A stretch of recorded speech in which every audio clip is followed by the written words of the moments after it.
Good night. It's your boy, Brother Jose, coming at you with a part two to Tehuti Afar's video about kinetic science. So let's go ahead and let the video play out. I'm going to mute out and let you guys listen.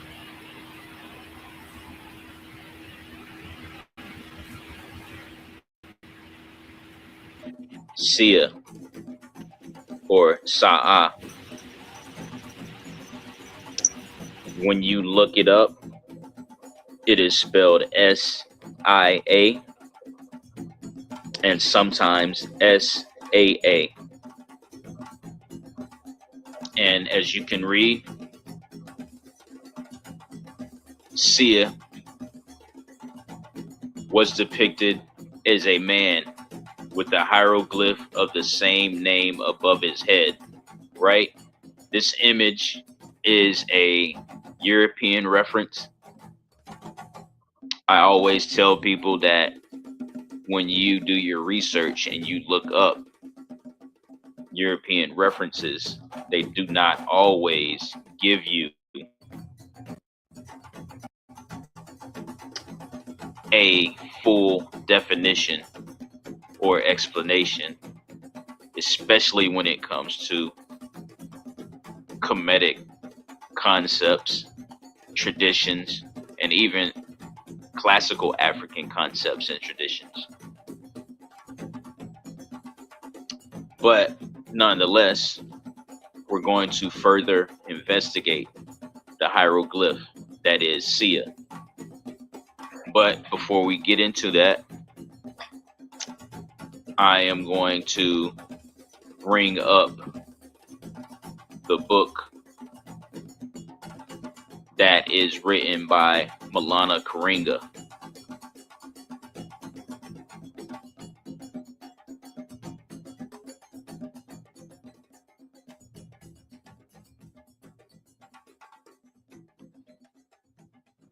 It is called the Husia.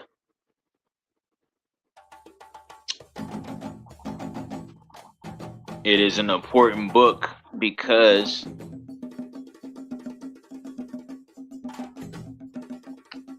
it is a compilation of all the wisdom texts, or not all the wisdom texts, but many wisdom texts that come from Kemet. And our great scholar, Maulana Karenga, has contributed a lot of works. One including the one that you're looking at now, which is the Husia.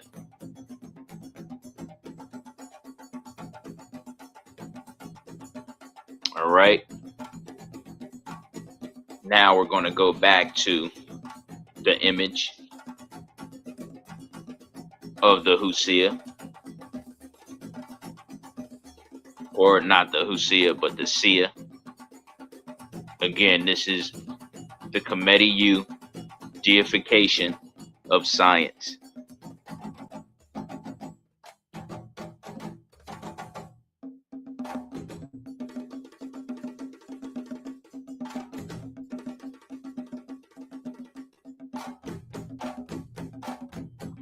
When we look up the definition of Sia, we come to learn that it means or translates to the act of perceiving, knowing, and being cognizant. So, in combination with Tep has I'll come back to say that.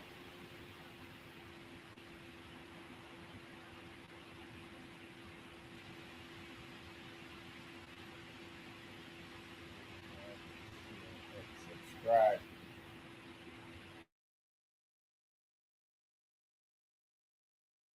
Seb, we have the sacred principle known as Sia.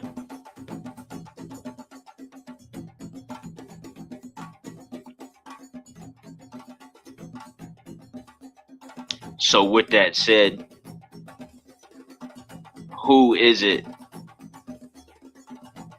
Who are these people that is denying Africans' concept of science, a unique concept of science that belongs to Africans? Who are they to say that when you have Tet, Haseb, and Sia?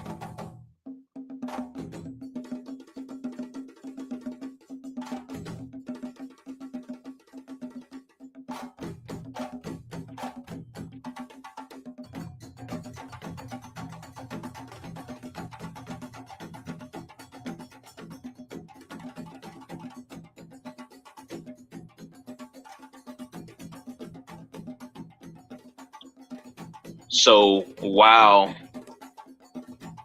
some references explain what the hieroglyphic image is showing us of Sia, we have variations to kind of give us a clearer picture of what Sia is actually representing.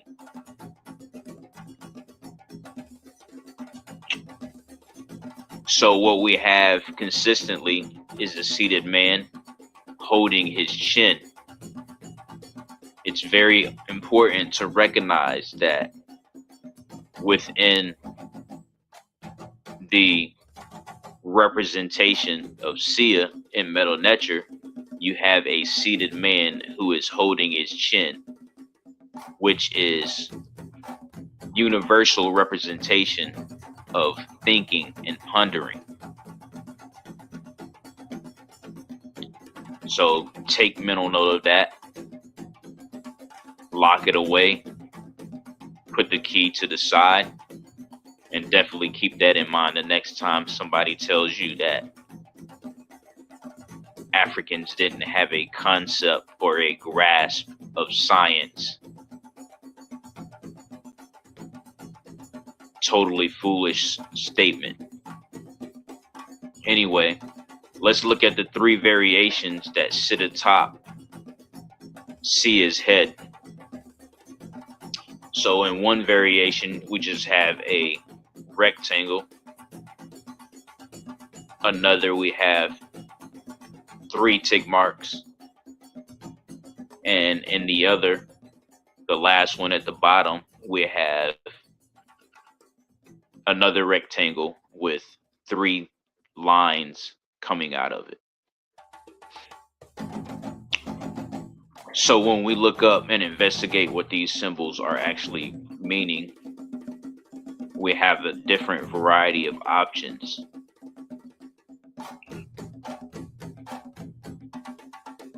And one option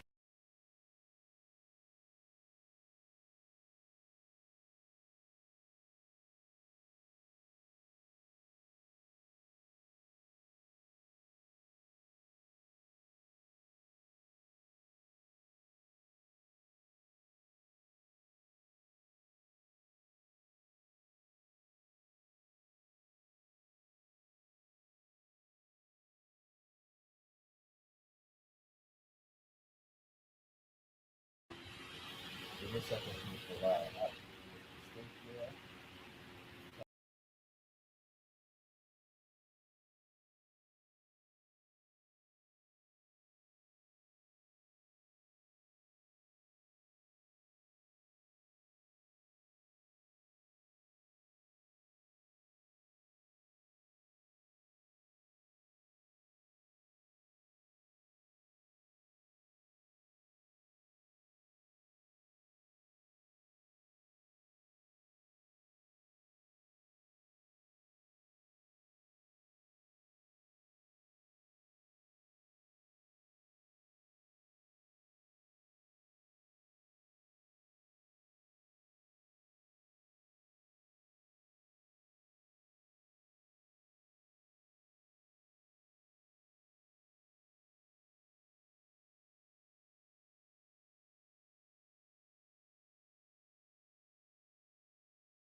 my bad, people, my bad, my bad, my bad.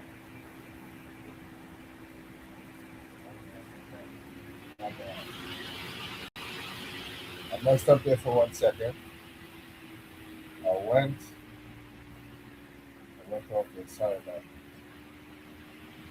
Let me find out what I'm talking about here.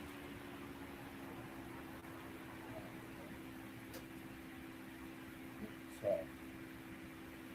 I gotta go back and find the whole video again.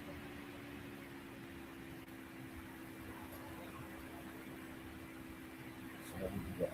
That is fine. So it wasn't going too far back.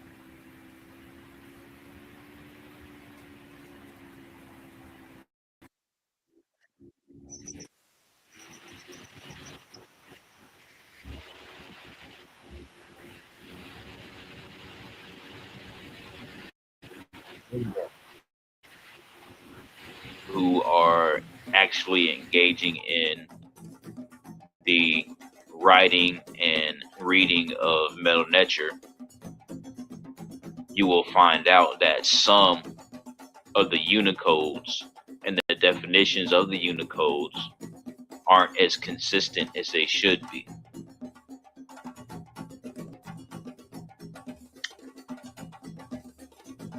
Right? So, for instance, with that being said, you have Unicodes and definitions that say that what we are looking at above Saya's head or Sia's head is fringe cloth or reed pens. I looked up one interpretation. I don't think it was Gardner's. Gardner's interpretation was a fringe cloth. But it's interesting to know that above the thinking man's head sits a reed pen case. So the bottom variant of the Metal Nature term for Sia would be a reed pen case. When you look up the Unicodes for hieroglyphics, you either get an option between fringe cloth, which was a writing medium for Sish, or scribes, which the Europeans call them scribes, but they're more than just scribes. But anyway, you have a different Unicode for fringe cloth and reed pens. But there comes confusion because different translators, whether it be Gardner or someone else, they will tell you that it's either a fringe cloth or reed pen. Some people actually think that's a telescope, and I wouldn't doubt it. But on a consistent basis, we come up with either reed pen case or a fringed piece of cloth, right? And the fringed piece of cloth is just a medium, a recording medium for the Comedy U.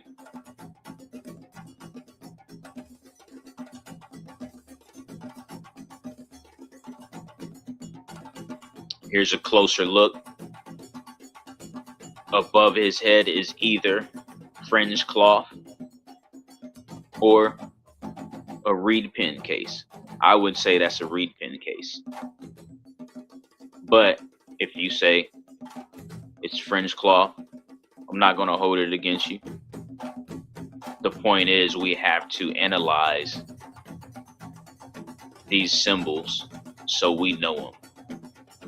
As I already brought up, Egyptologists didn't even mention anything about the term Tep Heseb because they want you to think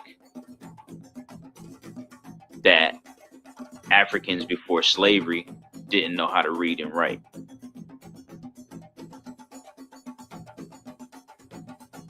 And that's the whole purpose of reasserting these truth in the midst of disruption that you see on certain channels, certain platforms, from certain personalities.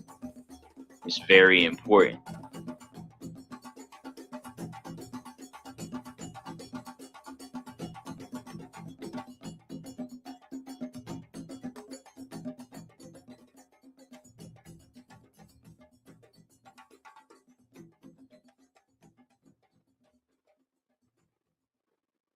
For anyone who missed it, these are the 3 symbols for the second smoking gun that proves that there's a connection between spirituality and science. This is Sia. This is the Kemetic sacred principle that deifies perception, knowing, and cognition. This is the sacred principle of perception, cognition, and analysis. So it is generally understood, it can be generally understood that this is the Kushite Kemetic deification of science.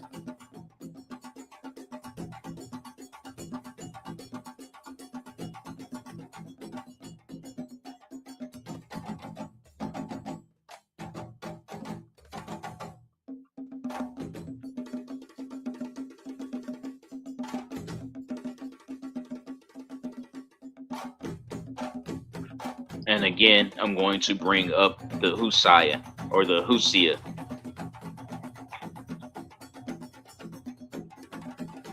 The sacred wisdom of ancient Egypt. Let's go to the contents.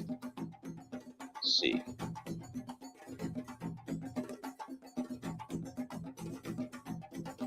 Oh.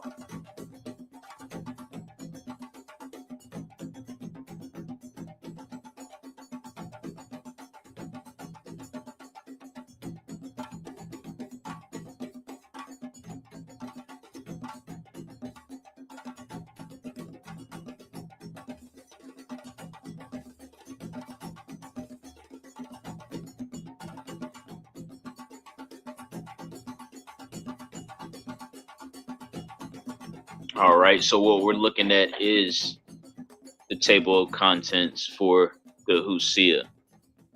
That is a book written by Maulana Karenga. And what he did, why this book is important. 2 reasons why it's important is because 1, it brings light of Husia, more specifically Sia, the deification of science. And it is also important for the second reason that whites in European institutions and academic authorities try to, and have been long trying to, they still do, they try to promote this idea that blacks before slavery were illiterate. They never had any type of writing. They never had any type of concepts of spirituality and divinity. But this work right here that we're looking at shatters that.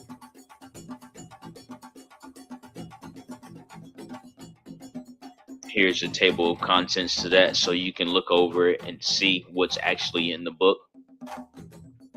This is also available on various distributing websites.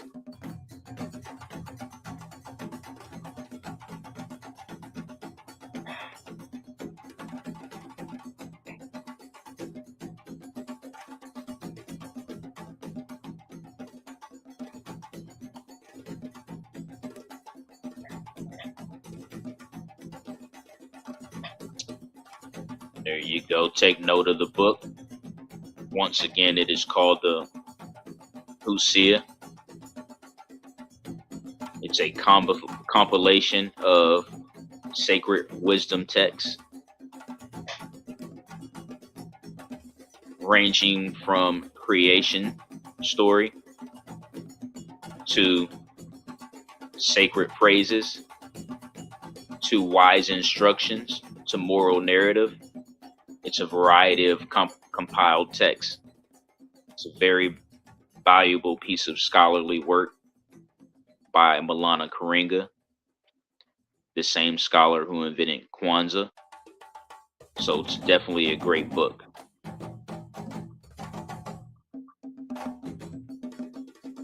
And once again, we are talking about Saya, the Kemetic deification of perceiving, knowing, and being cognitive. A meta-netra term, a direct meta-netra term that translates to science, this scientific mind. The other meta-netra term, called Tep-Heseb, was the meta-netra term for a correct method dealing with analysis that comes from Spiritualities Before Religion by Kaba Kamine. So now we have two smoking gun literal pieces of evidence that connect science and spirituality.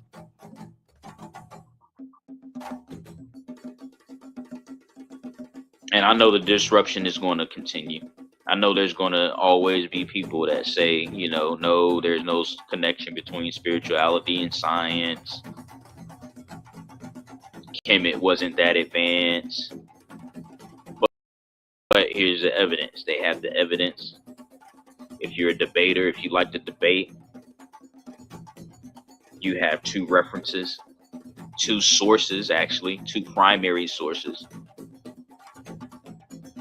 that show evidence of connection between science and spirituality.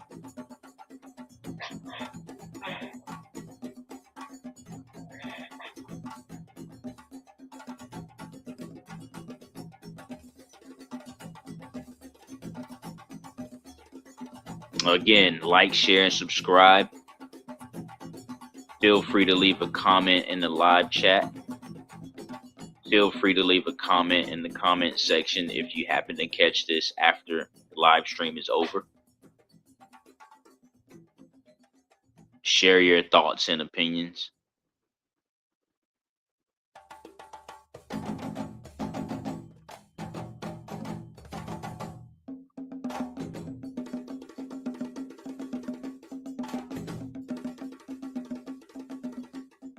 Let them know, let people know I'm going live.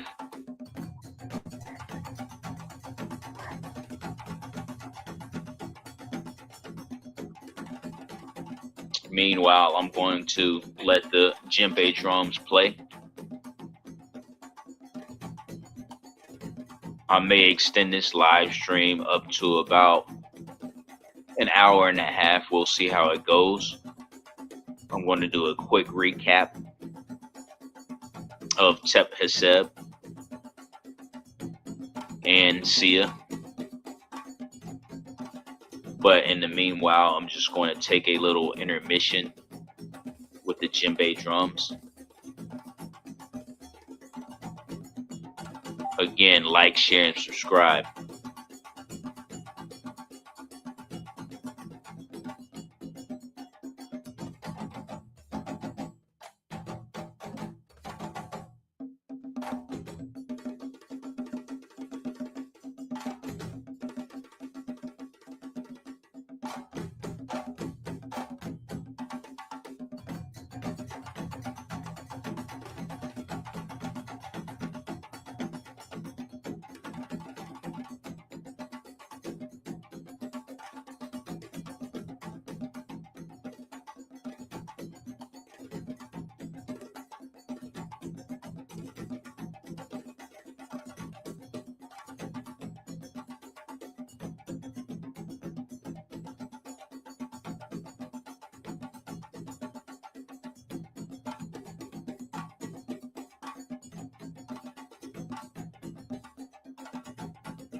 Just to put it out there, I do get involved in some of the chaos that takes place in the conscious sector, the unwarranted chaos. Some of the debates are meaningful. I think this was meaningful, although foolish to have.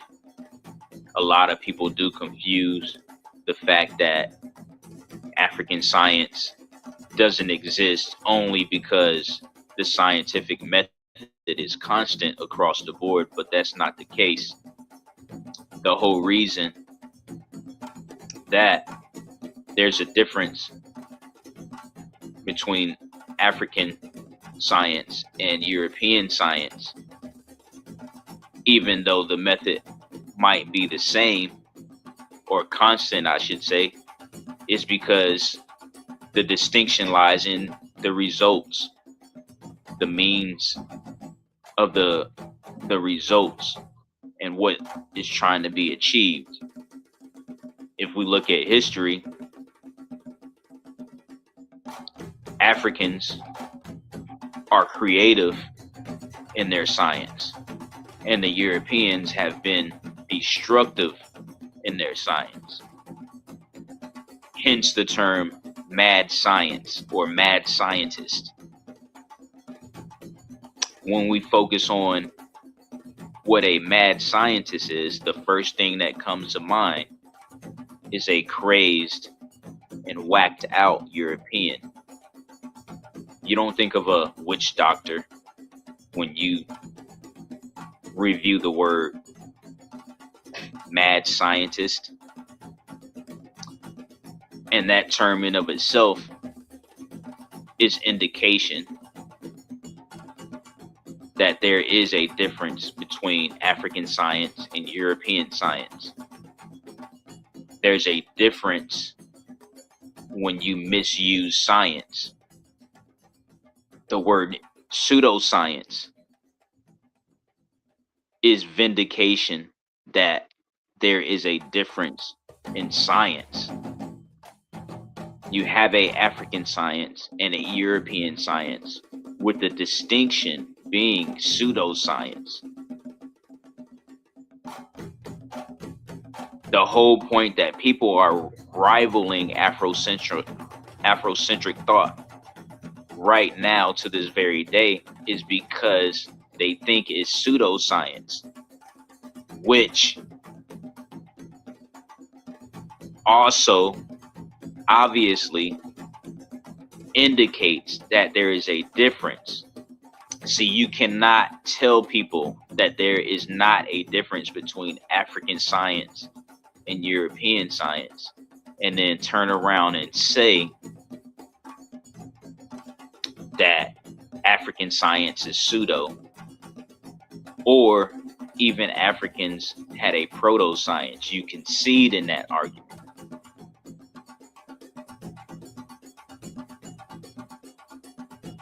How can you have it in your head that there is no difference between African science and European science, but you'll call a Afrocentric scholar of a scientific discipline pseudo?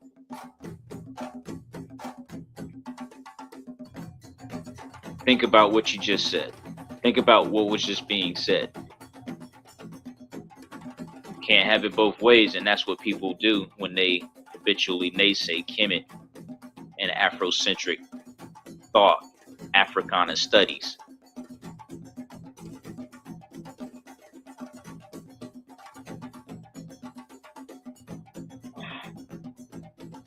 So like I said, I'm going to take an intermission and I'm going to let the djembe drums play. I'm going to give it to about the hour and 5-minute mark. So like, share, subscribe. If you have any comments, concerns, questions, leave it in the live chat or feel free to comment. Make your comment be known.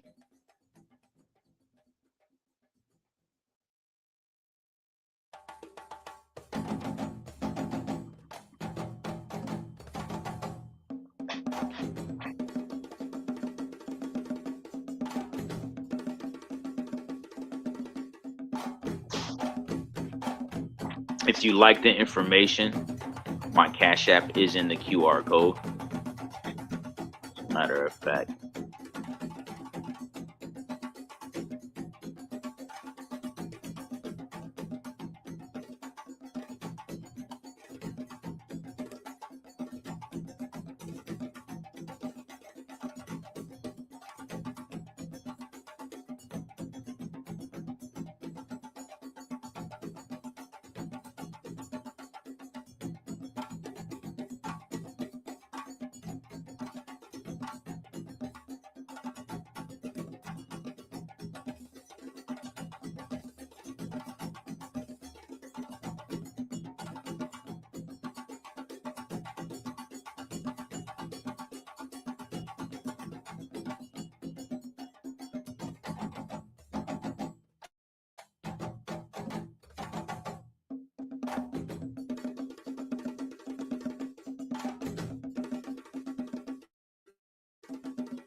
Well, people, that's pretty much it for that video. So let me go get my brother's credentials, and we will do that. We'll get my brother's credentials. Right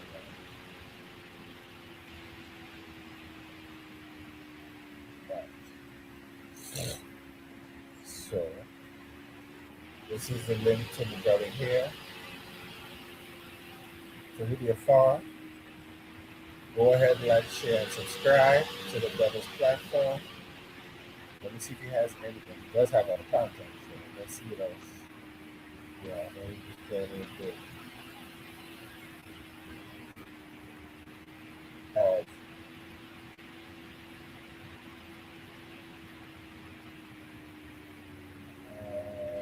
huh.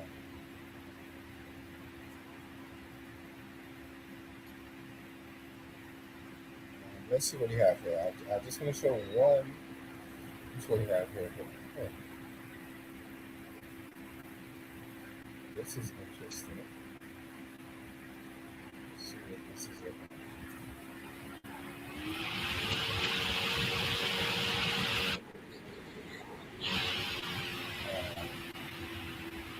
Hold on, this one. Huh.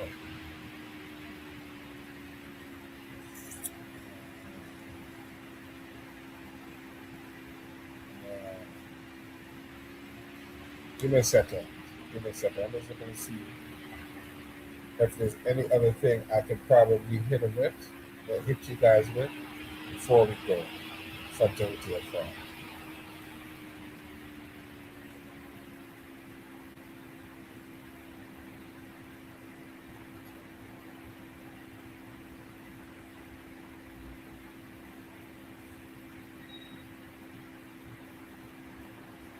Yeah, there's a little two thing here, so let me share that with everyone. Um,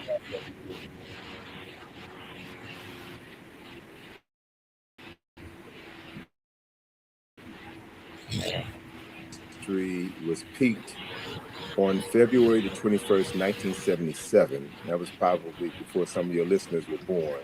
Hmm. That was when I met Ivan Van Sertima. Dr. Ivan Van Sertima was speaking at Georgetown Law School. He had just previously published It Came Before Columbus, the African Presence in America. And it was during that lecture that Van Sertima documented the pre-Columbian presence of Africans from the Nile Valley who had built ships, navigated the Nile River, Mediterranean Sea, and made numerous journeys to the Americas, principally in Mexico, where they brought their cargo of knowledge, astronomy, architecture, engineering, and agriculture, and influence helped to jumpstart civilization in the Americas, and that they were known to these ancient people as the Olmecs. And there were at least 20 large heads of these stone carved heads of these Africans that were placed on ceremonial temples and mounds throughout Mexico.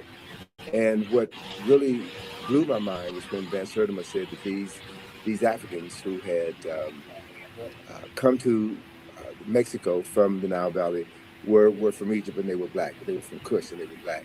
And this was the first time in my life I had ever heard anyone say this, because everything that I had read, everything that I had seen in television, everything that I learned in every school that I had attended, even though they were predominantly black schools, taught Right. just the